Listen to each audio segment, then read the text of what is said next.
Malumunuz Eylül ayının son haftası Dünya Okul Sütü Günü olarak kutlanıyor. Biz de okullarımızda gelecek nesillerimizi yetişen ve minik dimağlara bu anlamda beslenme alışkanlığını yeniden aşılamak için, katkı sunmak için İl Milli Eğitim Müdürümüzle beraber ilimizdeki okullarımızda okul sütü dağıtması ile ilgili bir çalışma başlatmıştık.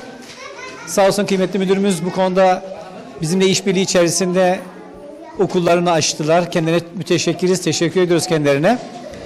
Biz gelecek çocuklarımızın iyi bir şekilde yetişmesini istiyoruz.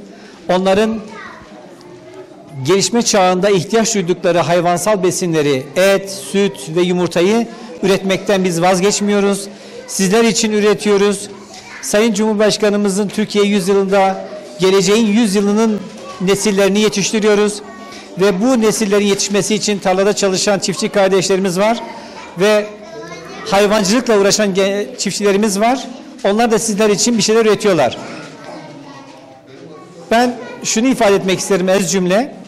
Kıymetli çocuklar, her gün sabahleyin kalktığımız zaman mutlaka ya bir bardak süt ya bir yumurta yemeyi unutmayalım. Tamam mı? Anlaştık mı? Peki, anlaştık. Amacımız sizin daha sağlıklı bir şekilde gelişmeniz, büyümeniz ve ülkemize hizmet etmenizdir.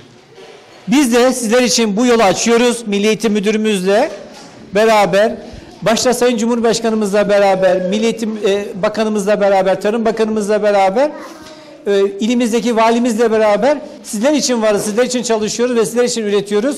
Burada sizin için üreten çiftçi kardeşlerimiz var, onların üretici örgütleri var. Ben onlara teşekkür ediyorum.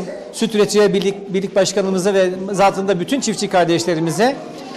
Okul sütünün ve okul sütü uygulamasının bütün çocuklarımıza kutlu olmasını diliyorum ve herkese saygılarımı sunuyorum.